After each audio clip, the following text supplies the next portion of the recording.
Bonjour à toutes et à tous, c'est Stéphane et Safran. Dans une seconde, je vous remercie de me retrouver chez moi et donc chez vous. Allez bébé Safran, viens dire bonjour au public. De toute façon, je sais que 80% de mes vues, c'est toi. Tu viens mon chat? Bah, tu es tout prudent. Il a chaud. Vous avez chaud, j'ai chaud, nous avons chaud. Ils ont chaud. Thérèse Escuffon, elle nous a expliqué dans une vidéo qu'elle avait sortie le 8 juin. Voici une capture d'écran de son tweet de ce jour-là. Elle nous expliquait que c'était terminé.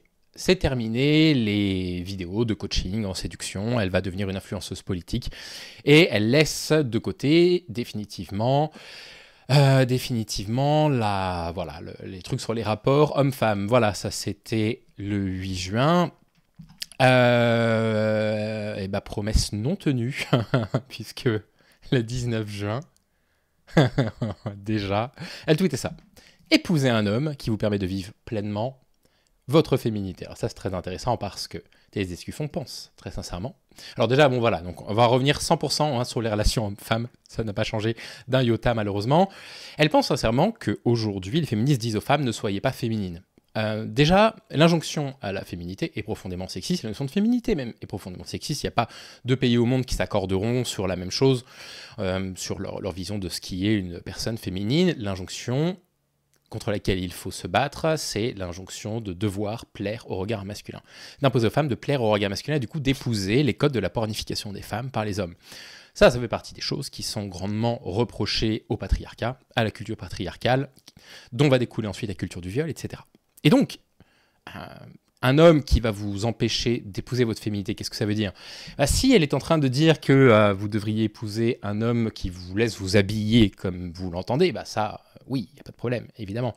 Maintenant, si ce qu'elle sous-entend, c'est que les hommes empêchent les femmes de vivre leur féminité, c'est très bête. Déjà parce que la notion de féminité est un concept complètement fabriqué de toutes pièces.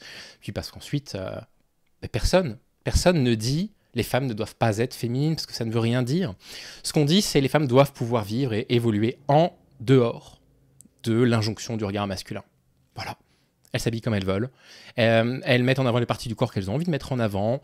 Elles portent des vêtements amples si elles veulent porter des vêtements amples. Elles portent des vêtements courts si elles veulent porter des vêtements courts. Il faut qu'on travaille là-dessus, sur l'importance que les femmes aient le droit d'exister en dehors du regard masculin. Donc, bon, ce tweet, il est vraiment complètement à côté de la plaque. Voilà, donc Thérèse Escuffon, elle a repris le 19. Attendez, c'est pas fini, le 20, elle a retweeté un truc sur la même chose. Elle écrit « La masculinité saine a besoin de respect, de soutien, d'admiration, d'encouragement et de compréhension. La féminité saine a besoin de sécurité, de dévouement, de protection, de validation, de clarté et de constance. » Et oui, c'est vrai, puisque les hommes ne produisent pas, comme ils n'ont pas le gène du respect, le gène du soutien, le gène de l'admiration, le gène de l'encouragement, le gène de compréhension, ils ne fabriquent pas les protéines de respectine, de soutinine, d'admirationine, d'encouragementine et de compréhensionine. Alors que les femmes, elles, en sécrètent, mais les femmes, elles, ne sécrètent pas les protéines de sécuritine, de dévoumine, de protectionnine, de validine, de clartine et de constantine. C'est pire, c'est encore pire qu'avant. Tout ça pour ça, nous annoncer qu'elle arrêtait ces petits trucs là sur les rapports hommes-femmes, qu'elle avait subi du harcèlement, on en est désolé, de la part d'hommes de droite, pour en revenir nous bassiner avec des trucs de rapports hommes-femmes vraiment à la con. Alors ce qui est drôle, c'est qu'en plus de ça, les personnes qui sont d'accord avec ce genre de tweet, en général, vous savez, vous avez la petite fleur de lys, vous avez le drapeau français. Bon, bref. Vous voyez un petit peu le genre. Toujours intéressant de se dire que ce qui fait le point commun entre les misogynes, les transphobes et l'extrême droite, c'est l'essentialisme. C'est penser qu'il existe des essences. C'est-à-dire que les étrangers sont par essence dangereux. Les Français sont par essence, je ne sais pas, plus bienveillants ou moins dangereux, j'en sais rien. Et donc que les femmes sont et que les hommes sont. Et il y a cette croyance en une essence des individus qui fait que ces courants sont extrêmement proches les uns des autres. Et quand on va voir les profils des personnes comme ça, je vous dis, accrochez-vous. Alors, heureusement, vous avez aussi des personnes qui sont complètement exaspérées sur les réseaux sociaux. Qui répondent qu'il faut que Thaïs se taise. D'ailleurs, j'adore juste une fille qui dit ce qu'elle pense. Oui, bon, d'accord. Toujours cette fameuse rhétorique de l'extrême droite. Ah, de toute façon, si on dit ce qu'on pense, machin. Bon, ça retweet aussi du Marguerite Stern, bien évidemment.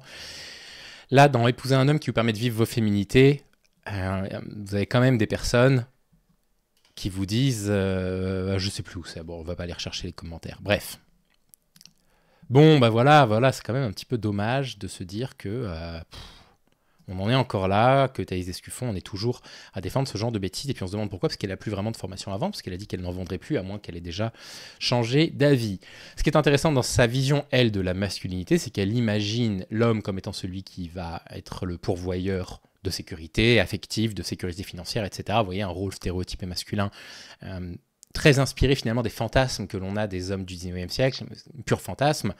Mais malgré tout, on a besoin de respect, de soutien, d'admiration, d'encouragement et de compréhension. C'est-à-dire que voilà, on est quand même des petites choses toutes faibles. C'est une vision extrêmement contradictoire qu'elle développe.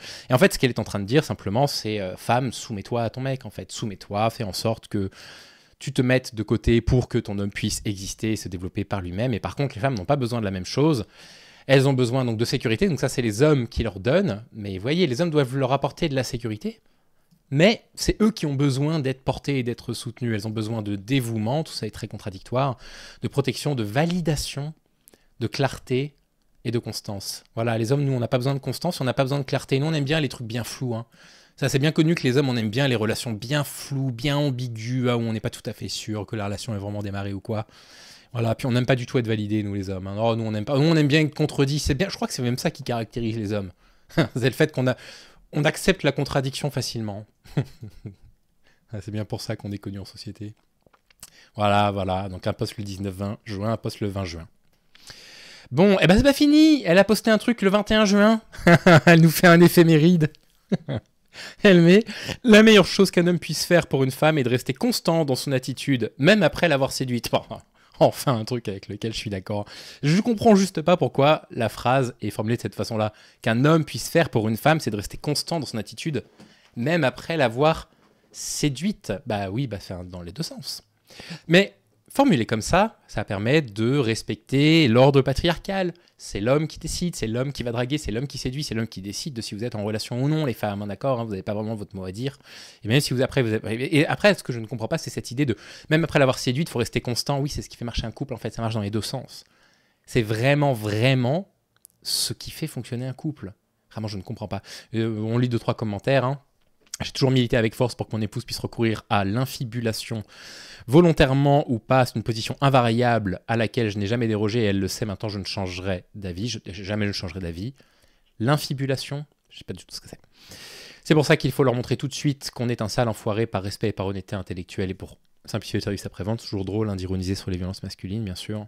Et après avoir divorcé, est-ce qu'il faut rester constant? Bon, bref, oui, c'est bon. On ne sait pas très bien à qui elle s'adresse. Voilà, voilà. Bon, bah voilà. Hein. Les Escuffons qui, 3 jours d'affilée, nous sort des trucs sur les... Ah, c'est pas fini.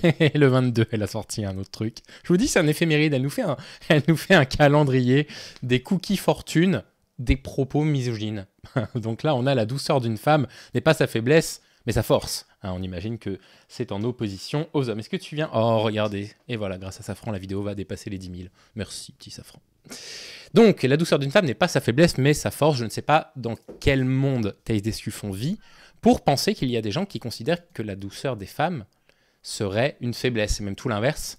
La construction stéréotypique des femmes crée des femmes qui doivent faire preuve de douceur, faire preuve d'empathie, essayer de réparer les liens entre les individus, de faire le pont dans la famille, etc., etc. C'est comme ça que la construction sexiste s'opère. C'est-à-dire qu'en fait, on fait des hommes des personnes qui sont pas loin d'être des sociopathes, hein, c'est comme ça que les hommes sont construits, ce qui leur permet, eux, d'agir exactement selon leur propre volonté, et on construit les femmes pour qu'elles soient compréhensives, douces, empathiques. Donc on ne comprend pas pourquoi Thaïs, elle tweet ça. Personne ne considère que la douceur d'une femme, c'est sa faiblesse. En revanche, il est vrai que dans la construction stéréotypique d'un homme, un homme n'est pas censé être doux, l'homme il n'est pas censé être empathique, il n'est pas censé être à l'écoute. La construction stéréotypique masculine, virile, c'est au contraire l'homme qui va vers l'extérieur, qui décide, qui ne doute pas de lui, etc. Et c'est là-dessus qu'il faut travailler sur ces stéréotypes. À la fois, ces stéréotypes faussement positifs, les femmes seraient douces, c'est un stéréotype, même si la douceur est une qualité, ça reste un stéréotype. Et il faut lutter contre ça parce que ça implique évidemment tout ce que vous connaissez du sexisme, à dire les femmes sont douces, les femmes sont empathiques, etc. Ça les met dans des rôles typiquement... demain, vous demandez à une petite fille à 4 ans ce qu'elle veut faire, elle va vous dire infirmière. Parce qu'on lui apprend, en fait. On lui apprend que quand on est une petite fille, il faut s'occuper des autres. Et c'est plus tard qu'elle va se dire, mais en fait, je peux peut-être faire médecine. J'ai quand même des bons résultats, je pourrais être médecin. Et comme on manque de représentation en plus de femmes dans ce genre de milieu, bon bref, hein, j'ai déjà parlé de ça des milliers de fois sur cette chaîne, c'est la manière dont elle va accueillir les événements de la vie, apporter de l'apaisement à son entourage, incarner la beauté et l'épanouissement et imposer le respect par la fascination qu'elle suscite. Et voilà, voyez, Thaïs qui remet les femmes comme pur objet de désir masculin. Triste, triste, triste. Voilà, voilà, bah cette fois-ci, c'est vraiment fini. Elle a rien posté le 23 juin. Eh non, elle a rien posté le 23 juin. Je tourne cette vidéo le 24, donc peut-être qu'elle postera un truc le 23. Bon bah voilà, bah en fait tout va bien, Thaïs, rien n'a changé. Elle va continuer à vous sortir ses conseils Marie-Claire.